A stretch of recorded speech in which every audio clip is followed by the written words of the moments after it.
My name is Daniel Carter, and 3 years ago, I learned that betrayal doesn't always come from enemies. Sometimes it comes from the person sleeping beside you. Sometimes it comes from the people who raised you. And sometimes, when your whole life collapses in one night, you find out that the doors you thought would always open for you were never really yours to knock on. I was 37 when my marriage ended. Not legally. Not immediately. But emotionally, it ended on a rainy Thursday night when I came home early from a business trip and saw my wife's car parked in the driveway. At first I smiled. That sounds stupid now, but I did. I thought maybe I'd surprise her. I had bought flowers at a gas station outside the city because it was the only place open that late. They weren't expensive. They weren't special. Just white roses wrapped in cheap plastic. But I had been trying. For months I had felt something dying between us. Emily was distant. Her phone was always face down. She laughed less around me and smiled more at messages she said were nothing. I blamed myself because that's what husbands do when they still love their wives. I told myself I worked too much. I told myself I wasn't romantic enough. I told myself she was stressed. So that night, I stood in the rain with flowers in my hand, thinking maybe I could fix something. Then I noticed the second car. It was parked down the street, half hidden under a maple tree. A black Ford pickup. I knew that truck. It belonged to my younger brother, Ryan. At first, my mind refused to understand what my eyes were seeing. Ryan came over sometimes. He helped Emily with things when I was traveling. He borrowed tools from my garage. He ate at my table. He called me big bro, like we were still kids. So I told myself he must have stopped by for something. But then I walked closer to the house and saw the living room lights were off. The bedroom light was on. And through the half-closed curtains I saw two shadows moving. I stood there frozen. The rain ran down my face, mixing with something hotter and heavier. My hands went numb around the flowers. I don't know how long I stood outside my own house like a stranger, staring at the window where my marriage was being destroyed. I didn't scream. I didn't kick the door down. I didn't rush inside. I just stood there until my body finally remembered how to move. Then I walked back to my truck. I sat behind the wheel, soaked to the bone, gripping the steering wheel so hard my knuckles turned white. A part of me wanted to drive away and pretend I never saw it. Another part of me wanted answers. So I waited. 40 minutes later, the front door opened. Ryan stepped out first. He was fixing his jacket, looking around like a thief. Then Emily came to the door wearing my old gray hoodie. The one she used to wear when she missed me. She kissed him. Not like a mistake. Not like guilt. Like habit. That kiss did more damage than anything else I saw. Because mistakes are clumsy. That kiss was comfortable. I watched my brother walk to his truck. I watched my wife close the door behind him. And something inside me went completely silent. I didn't drive away. I got out. I walked to the front door and used my key. Emily was in the kitchen when I stepped inside. She turned around and froze. For a second, neither of us spoke. Her face went pale. Her mouth opened, but no words came out. She looked at the flowers in my hand, then at my wet clothes, then at my eyes. "Daniel," she whispered. I dropped the roses on the floor. "Was it Ryan?" She didn't answer. She didn't have to. The silence did it for her. I nodded slowly, like my body understood before my heart could. "How long?" I asked. She started crying immediately. That was the first thing that made me hate the situation even more. Not the betrayal. The tears. Because they weren't for me. They were for herself.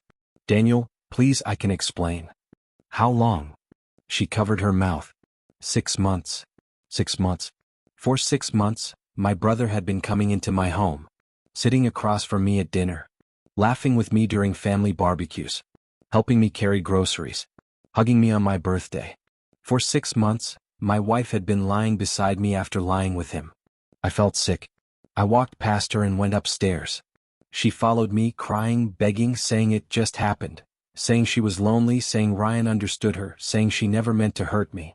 That sentence almost made me laugh. People always say they never meant to hurt you after they've already chosen every step that would destroy you. I packed one bag. Just clothes. My laptop. Some documents. My watch. My father's old pocket knife. Emily stood in the doorway, crying like she was the victim. "Where are you going?" she asked. I looked at her. "I don't know." And that was the truth. Because in one night I lost my wife, my brother, and my home. I drove to my parents' house first. It was almost midnight. The rain had gotten worse. Their porch light was on, and for a moment I felt like a child again. I thought, my parents will open the door. They'll let me in. They'll tell me I'm not crazy. They'll tell me what Ryan did was unforgivable. I knocked. My mother opened the door in her robe. Daniel? What happened? I couldn't even say it properly. Emily and Ryan, I said. Her face changed. Not shock. Not confusion. Recognition.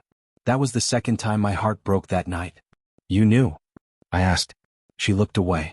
My father appeared behind her, tired and stern. Come inside, he said. But he didn't step aside. I stood on the porch, rain dripping from my jacket. How long have you known? My mother started crying softly. Daniel, we didn't know for sure. My father sighed. We suspected something.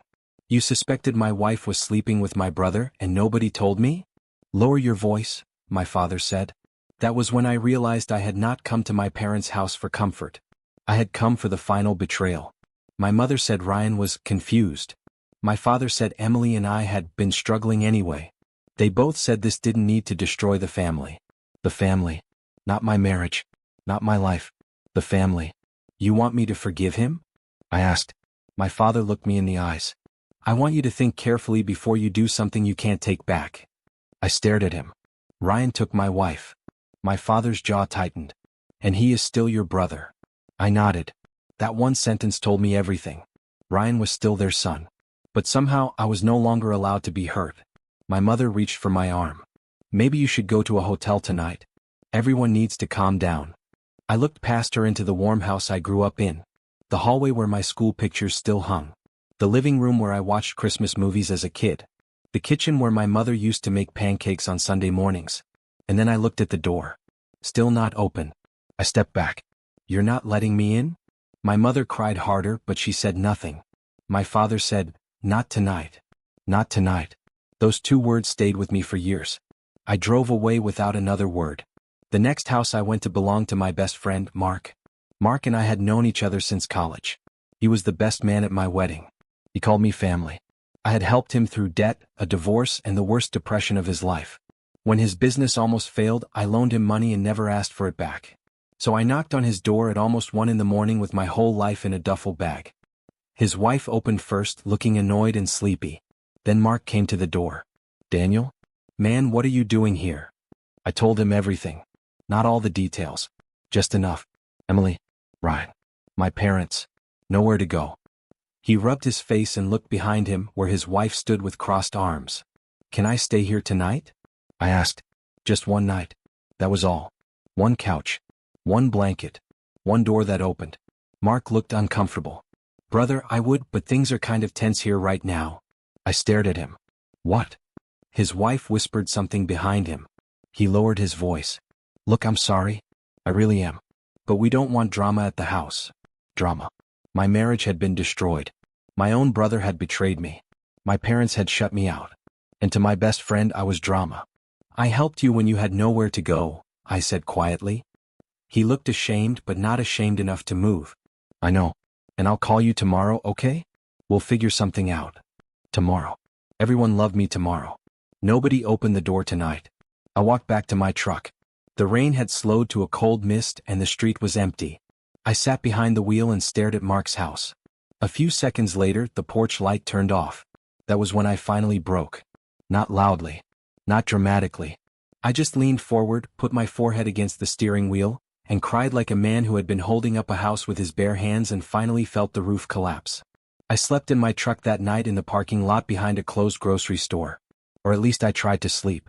Every time I closed my eyes, I saw Emily kissing Ryan at the door. I saw my mother's face. I heard my father say, he is still your brother. I heard Mark say, we don't want drama. Around 4 a.m, the cold became unbearable. I started the engine for heat, then turned it off again because I didn't want to waste gas. I had a house 10 minutes away. A warm bed. A wife. A family. A friend. And somehow I had nothing. At sunrise, I looked at myself in the rearview mirror. My eyes were red. My face looked older. The man staring back at me looked like someone I didn't recognize. Then my phone buzzed. It was Emily. 37 missed calls. 21 messages. Daniel, please come home. We need to talk. I made a mistake. Ryan is scared. Your mom called me.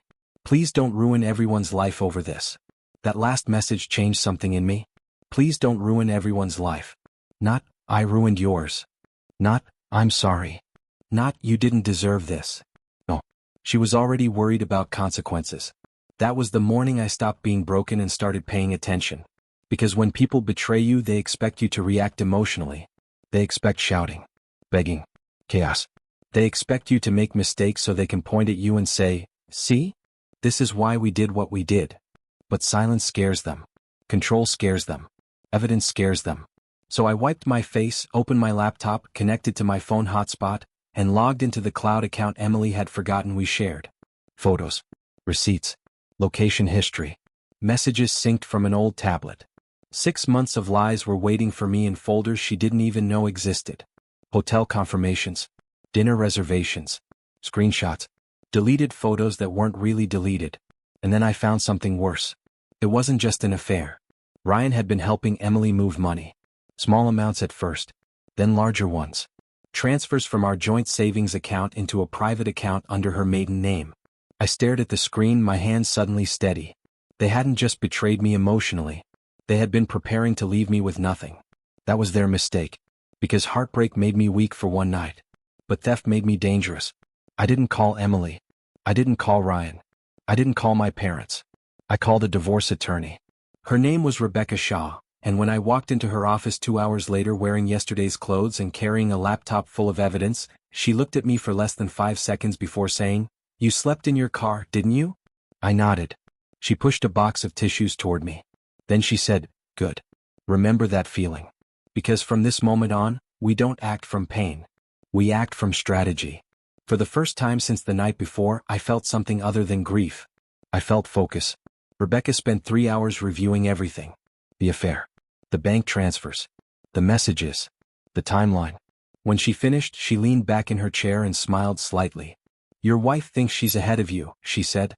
"She does. She isn't." That afternoon, I opened a separate bank account. I froze what I legally could. I copied every document. I backed up every file in 3 places. I changed passwords. I documented dates. I wrote down names. Then I rented the cheapest motel room I could find. It smelled like cigarettes and cleaning spray. The bed was uncomfortable. The heater rattled all night. But when I locked the door behind me, I almost smiled. Because this time I had a door. And I was the one who controlled who got to come through it. That evening, Emily called again. I let it ring. Then Ryan called. I let it ring too. Then my mother. Then my father. Then Mark.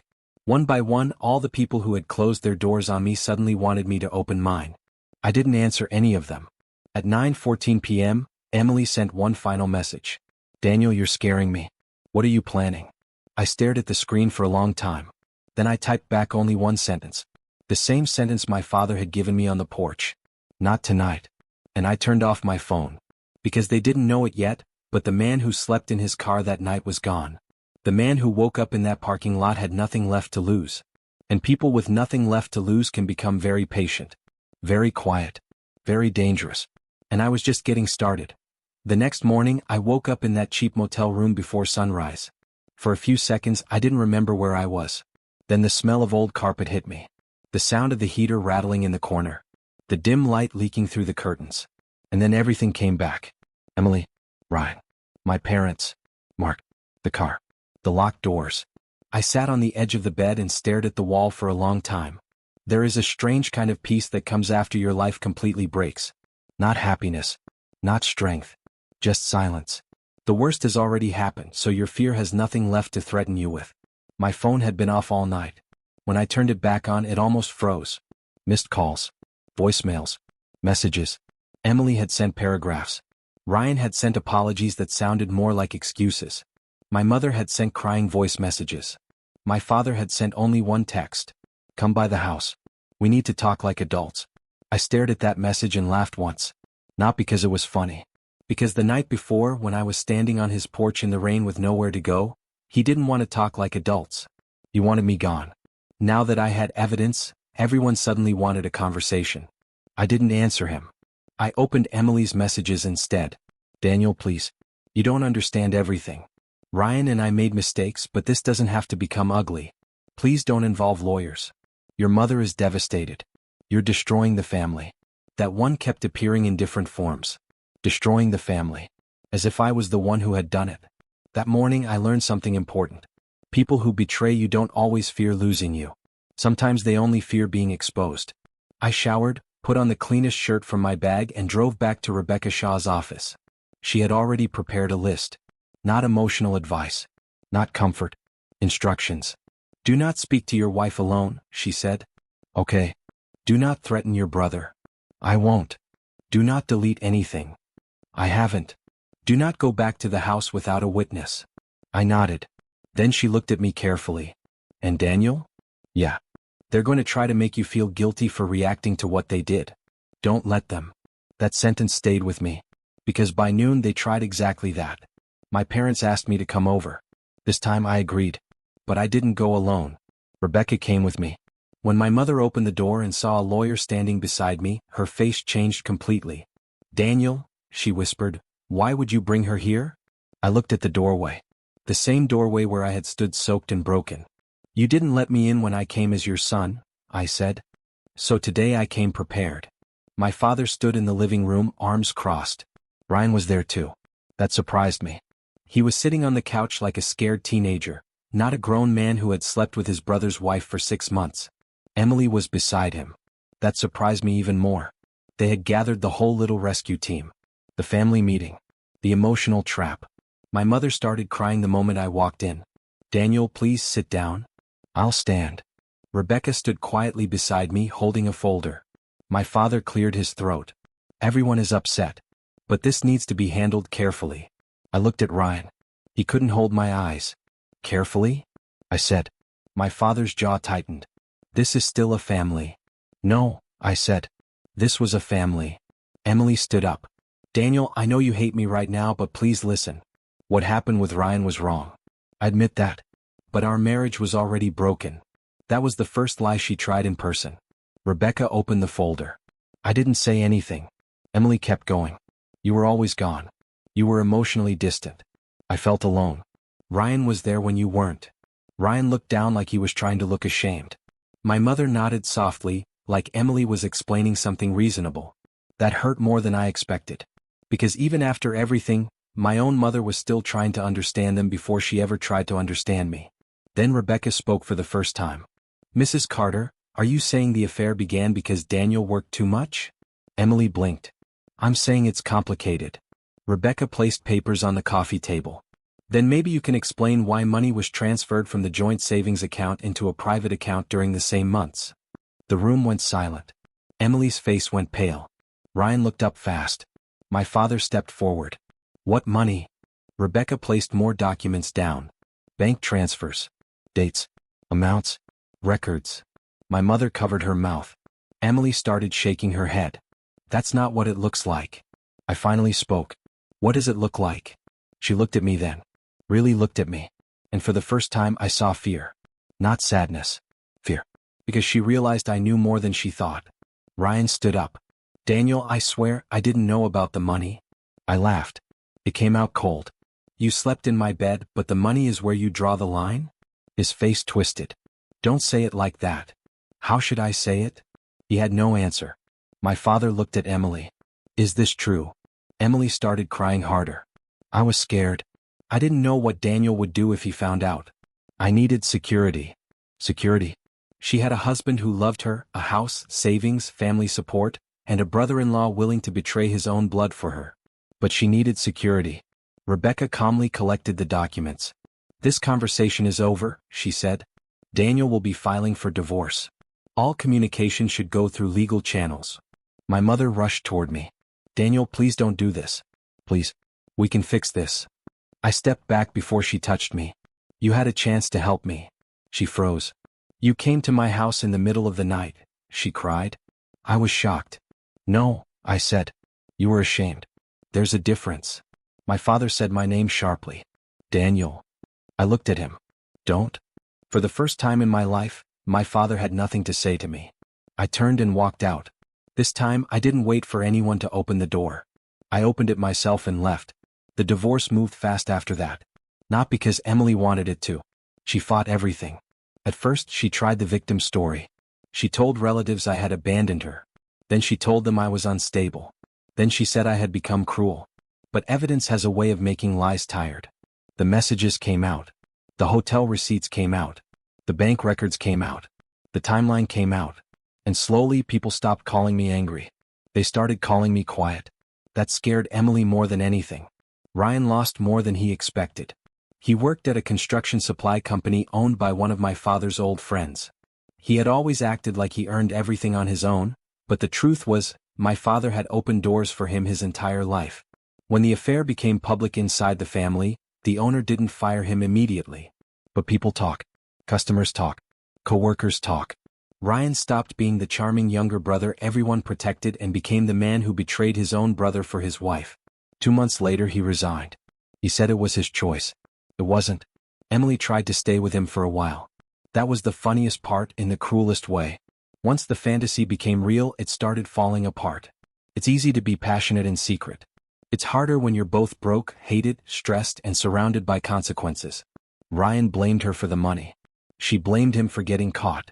He said she promised she would leave me cleanly. She said he promised my family would support them. They had built their love story on betrayal, and then acted surprised when they couldn't trust each other. By the final court hearing, they weren't even sitting together anymore. Emily sat with her attorney. Ryan sat in the back looking like he wanted to disappear. My parents came too. I don't know why. Maybe guilt. Maybe hope. Maybe they wanted to see if there was still some way to save the image of the family they had chosen over me. Rebecca was sharp that day. Calm. Professional.